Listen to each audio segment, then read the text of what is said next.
میری ایک بہن ہے، اس کی شادی نہیں ہو رہی، تو میری بہن، میری بیٹی سورۃ الرحمن اول آخر درود شریف پڑھ کے 3 دفعہ. اچھا پھر یہ بات لوگ کہتے ہیں او جی آپ نے بتایا تھا، میں نے 21 دن پڑھا ہے، ابھی تک تو میری شادی نہیں ہوئی. اللہ کے بندے، انبیاء کی دعا بھی 80 سال خدا نے نہیں سنی، تو آپ یا میں کون ہیں؟ ہمارا کام ہے مانگتے رہو. چلو فرض مواد تمہاری شادی نہیں ہوئی، 3 دفعہ سورۃ الرحمن پڑھنے کا ثواب تو تمہیں روز ملے گا کہ نہیں ملے گا؟ تو اس میں کون سا تمہارا نقصان ہو رہا؟ ایک اور پھر دعا اس لیے منظور نہیں ہوتی کہ یقین کامل نہیں ہوتا، آدمی متذبذب ہوتا ہے، پتہ نہیں ہوتی ہے شادی یا نہیں ہوتی ہے.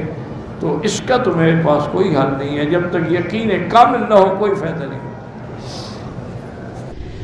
ایک دفعہ حضرت محمد صلی اللہ علیہ وآلہ وسلم نے حضرت عائشہ صدیقہ رضی اللہ تعالی عنہا سے کہا کہ اے عائشہ، اگر تم یہ چاہتی ہو کہ کل جنت میں تم میری ازواج مطہرات میں سے ہو تو میری ان 2 نصیحتوں پر عمل کرنا.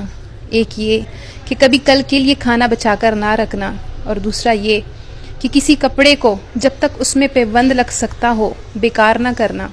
حضرت عائشہ صدیقہ رضی اللہ تعالی عنہا نے ان 2 نصیحتوں پر ساری عمر عمل کیا.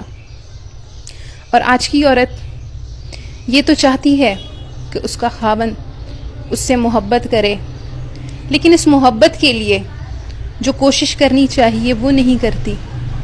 اور یہی حال مردوں کا ہے.